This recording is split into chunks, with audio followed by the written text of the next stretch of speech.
Hello friends, எல்லாருக்கும் வணக்கம். இந்த வீடியோ வந்து எங்களோட வெட்டிங் டே vlog வீடியோ தான். மே 10 ஞாயிற்றுக்கிழமை எங்களோட வெட்டிங் டே. அன்றைக்கி காலையிலேருந்து மதியானம் வரைக்கும் உள்ளதை நான் வீடியோ எடுத்து போட்டிருக்கேன். விருப்பப்படுறவங்க பாருங்கள். இதுதான் என்னோட வெட்டிங் டே ட்ரெஸ்ஸு ஹஸ்பண்ட் எடுத்து கொடுத்தாங்க. வெட்டிங் டே ட்ரெஸ் எடுத்த vlog வந்து நான் ஆல்ரெடி ஷார்ட்டில் போட்டிருக்கேன். விருப்பப்படுறவங்க அதையும் பார்த்துக்கோங்க. இதில் எனக்கு பிடிச்சதே இந்த ஷாலு தான். இது வந்து மெட்டீரியல் தான் எனக்கு செட் ஆச்சு. ரெடிமேட் எதுவுமே செட் ஆகலை. மெட்டீரியல் வாங்கிட்டு வந்து ஒரு நாள் நைட்டு உட்காந்து தச்சாச்சு. ஹஸ்பண்டுக்கு வந்து 2 ஷர்ட்டும் ஃபேண்ட்டும் எடுத்துருந்தோம். காலையிலே குளிச்சுட்டு கோவிலுக்கு கிளம்பியாச்சு. எல்லாருக்குமே தெரியும், திருவன்றத்தில் ஆற்றுக்கால் பகவதி அம்மன் கோவில் ரொம்ப ஃபேமஸ். அங்கே தான் போனோம். பயங்கர கூட்டமாக இருந்தது. காரு பயங்கர கூட்டம். ஆட்டோ பார்க் பண்ணதுக்கு கூட இடம் இல்லை. இன்றைக்கி முகூர்த்த நாள் போல், அதனால் தமிழ்நாட்டிலேருந்து நிறைய கார் வந்துருந்தது. நான் வந்து இறங்கி கடைக்கு வந்துட்டேன். தேவிக்கு வந்து மல்லிகைப்பூ, குங்குமம், சாம்பிராணி திரி வாங்கணுன்னு. கல்யாண நாள் அன்னைக்கு தேவிக்கு வந்து பூவும் குங்குமம் கொடுக்குறது ரொம்ப நல்லது. அதனால் வாங்கிட்டு வந்துட்டேன். ஹஸ்பண்ட் வந்து ஆட்டோ பார்க் பண்ணிவிட்டு வந்துட்டாங்க. 2 பேர் சேர்ந்து கோயிலுக்குள்ளே போயாச்சு. கோவிலுக்குள்ளே தரிசனம் பண்ணுற வீடியோ வந்து எடுக்க முடியலை. ஏன்னா பயங்கர கூட்டமாக இருந்தது. லைனில் தான் நின்னோம். அதனால் ஃபோனை பேக்கில் போட்டுட்டேன். வீடியோ எடுக்க முடியலை. சாமி தரிசனம் பார்த்துட்டு வெளியில் இறங்கும்போது கோவிலுக்குள்ளே தான், அந்த காம்பவுண்டுக்குள்ளே ஒரு கல்யாணம் நடந்துகிட்டு இருந்தது. யார் கல்யாணம்னு தெரியலை. நம்மளோட கல்யாண நாள் அன்னைக்கு இன்னொரு கல்யாணத்தை பார்க்குறது ரொம்ப நல்லது, விசேஷம்னு சொல்லுவாங்க. அது மாதிரி இந்த கல்யாணத்தையும் நாங்கள் பார்த்தோம். பார்த்து முடிச்சுட்டு இந்த சைடில் பாருங்கள், விளக்கு வந்து நிறைய பேர் விளக்கு போடுவாங்க. இது வந்து நம்ம வேண்டிட்டு போடுற விளக்கு வந்து நம்ம வேண்டுதல் நடக்கும் அப்படின்னு சொல்லுவாங்க. அது மாதிரி விளக்குலாம் நிறைய பேர் போட்டிருந்தாங்க. நான் இன்றைக்கி போடலை. சாமியெல்லாம் கும்பிட்டுட்டு ஒரு 2-3 செல்ஃபியும் வீடியோவும் எடுத்துகிட்டு, அதனால் நம்ம தான் கார் வாங்க முடியல, நம்மள்ட்ட ஆட்டோ தான் இருக்குது, ஏதோ ஒரு கார் முன்னாடி நின்று செல்ஃபி எடுக்கலான்னு ஃபோட்டோலாம் எடுத்துகிட்டு இருந்தோம். எல்லாம் முடிச்சுட்டு கிளம்பியாச்சு. ஆட்டோவில் கிளம்பியாச்சு. மணி 10:30 கிட்ட ஆயிடுச்சு. நான் ஆல்ரெடி சொல்லியிருந்தேன், காலையில் டிஃபன் பண்ண வேண்டாம், வீட்டில் நம்ம வர்ற வழியில் ஹோட்டலில் சாப்பிட்டுக்கலாம், என்னோடய ட்ரீட்டு அப்படின்னு சொல்லியிருந்தேன். அது மாதிரி ஒரு ஹோட்டலில் போயிட்டு உட்காந்தாச்சு. காலையில் டிஃபனுக்கு வந்து நாங்கள் போன டைமுக்கு ஒன்றுமே பெருசாக இல்லை. அதனால் ஹஸ்பண்டுக்கு வந்து நெய் ரோஸ்ட்டும், நான் வந்து இடியாப்பமும் வாங்கியிருந்தேன். எனக்கு வந்து பொங்கல் சாப்பிடணும்னு ஆசை. அதனால் பொங்கல் இல்லை, அதனால் வேறு வழி இல்லாமல் இடியாப்பம் வாங்கியிருந்தேன். ஹஸ்பண்டுக்கு வந்து நெய் ரோஸ்ட்டு, அதாவது நம்ம அடிக்கடி செய்யாத ஒரு ரெசிபி சாப்பிடுன்னு நினச்சேன். பொங்கல் வந்து ஆனால் அடிக்கடி செய்ய மாட்டேன். அதனால் பொங்கல் ஆசைப்பட்டேன், பொங்கல் கிடைக்கல. அதனால் இடியாப்பம் வாங்கி சாப்பிட்டுட்டு வர்ற வழியில் மதியத்துக்கு ஏதாச்சும் செய்யணும்னு சொல்லிட்டு மட்டன் சிக்கன் வாங்கணும்னு கடைக்கு போனோம். கரெக்டாக அந்த கடை முன்னாடி ஹஸ்பண்ட் ஆட்டோவை நிறுத்திட்டு கடைக்கு போயிருக்காங்க. அங்கே கோழியெல்லாம் ரொம்ப கத்துது. எனக்கு ரொம்ப கஷ்டமாக இருந்தது. நம்ம வீட்லேயும் கோழி வளர்க்குறோம், ஆனால் அந்த கோழி கத்துறதை பார்க்கும்போது ரொம்ப கஷ்டமாக இருந்தது. ஹஸ்பண்ட்டை சிக்கன் வேண்டாம், மட்டனாவது வாங்கிட்டு வாங்க அப்படின்னு சொல்லியிருந்தேன். இவங்க வாங்கிட்டு வந்துட்டாங்க வேறு வழி இல்லாமல்.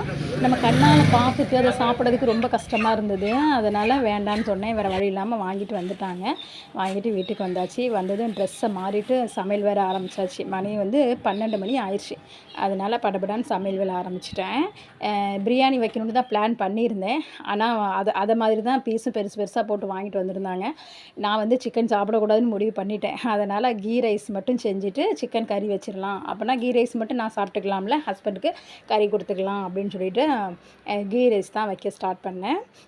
ஃபஸ்ட்டு வந்து கறியை வச்சிடலாம் அப்படின்னு சொல்லிட்டு என்னோடய ஸ்டைலில் வறுத்து அரைச்சி வைக்கணும்னு ஸ்பைசஸ்லாம் போட்டுட்டு மல்லி வத்தலும் போட்டு வறுத்து அரைச்சி கறியை வைக்க ஸ்டார்ட் பண்ணிட்டேன். இது வந்து பாஸ்மதி ரைஸு.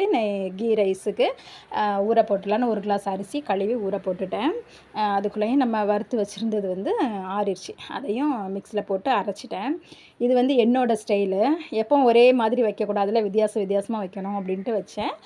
அரைச்சிட்டு அது கூட 2 தக்காளி பழம் இருக்குதுல்ல, அதையும் கட் பண்ணி உள்ளே போட்டு அதையும் சேர்த்து அரைச்சாச்சு. இந்த ரெசிபி செஞ்சு பாருங்கள், சூப்பராக நல்ல உண்மையாகவே ரொம்ப டேஸ்ட்டாக இருந்தது. அப்புறமா குழம்பு வைக்க ஸ்டார்ட் பண்ணியாச்சு. குக்கரில் தான் சிக்கன் வைக்கலான்னு இருந்தேன், அப்போ தான் சீக்கிரமாக முடியும், டைம் வேறு ஆயிடுச்சு. குக்கர் சூடானதும் எண்ணெய் ஊற்றிட்டு சோம்பு மட்டும் போட்டிருந்தேன், பெருஞ்சீரகம் இல்லை, அது மட்டும்தான் போட்டிருந்தேன். அது போட்டுட்டு அது பொரிஞ்சதும் ஒரு சவாலை கட் பண்ணி வச்சுருந்தேன், அதையும் போட்டு வதக்கிட்டேன். இஞ்சி பூண்டு பேஸ்ட் ஆல்ரெடி நிறமே அரைச்சி வச்சுருந்தேன். நிறமேனா இப்போ நான் வந்துட்டு தான் அரைச்சது, அது வீடியோவில் காட்டலை. ஒரு ஸ்பூன் இஞ்சி பூண்டு பேஸ்ட்டும் போட்டு வதக்கிட்டு அதுக்கப்புறமா நம்ம கழுவி வச்சுருந்த சிக்கனையும் போட்டுடலாம். இது வந்து என்னோடய ஸ்டைல். உண்மையாகவே டேஸ்ட்டு நல்லா இருந்தது, செஞ்சு பாருங்கள். இந்த மாதிரி ஸ்டைலில் நான் இப்போ தான் முத வச்சேன். ஒரு நாளைக்கு ஒரு மாதிரி வித்தியாசமாக வைக்கிறது தான். இந்த ரெசிபி சூப்பராக இருந்தது. சிக்கனை போட்டு நல்லா மிக்ஸ் பண்ணிவிட்டு நம்ம அரைச்சி வச்சுருந்த மசாலாவும் உள்ளே ஊற்றி அதையும் போட்டு மிக்ஸ் பண்ணிடணும். இது கூட வந்து நான் உப்பு போட்டிருந்தேன், அது வீடியோ எடிட்டிங்கில் போயிடுச்சு. உப்பு போடலைன்னு நினச்சிக்காதீங்க. எல்லாம் போட்டு நல்லா மிக்ஸ் பண்ணி அந்த மசாலாலாம் கறியோடு சேரணும். எல்லாம் மிக்ஸ் பண்ணிவிட்டு கொஞ்சமாக தண்ணி ஊற்றினா போதும். ஏன்னா சிக்கன்லேருந்து ஆல்ரெடி தண்ணி விடும்.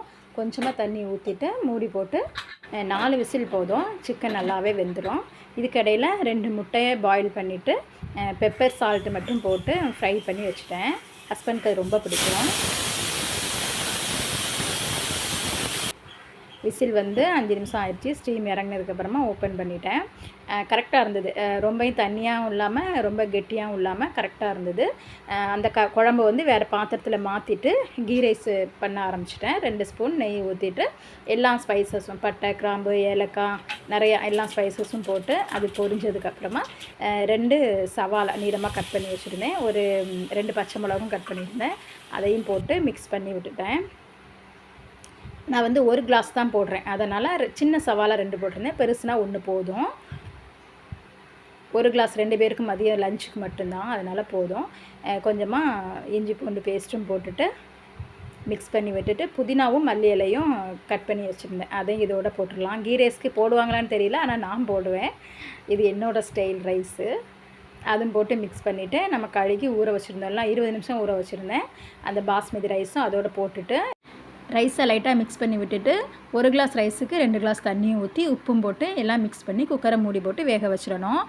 தண்ணி ஊற்றுறது, உப்பு போடுறது, இந்த கேப்பில் வந்து எனக்கு ஒரு ஃபோன் வந்துருச்சு. ஃபோன் பேசிகிட்டு இருந்ததுனால அதை வீடியோ எடுக்க முடியலை. அது மட்டும் வீடியோவில் மிஸ் ஆயிடுச்சு. 2 விசில் மட்டும்தான் விட்டுருந்தேன். 5 நிமிஷம் கழித்து ஸ்டீம் இறங்கினதுக்கப்புறமா ஓப்பன் பண்ணி பார்த்தா சூப்பரான நெய் சோறு ரெடி ஆயிடுச்சு. பாஸ்மதி அரிசியில் நான் பெருசாக பண்ணவே மாட்டேன். ஜீரக சம்பாலாம் தான் பண்ணுவேன். ஆனால் பாஸ்மதி ரைஸில் இன்றைக்கி பண்ணியிருந்தேன்.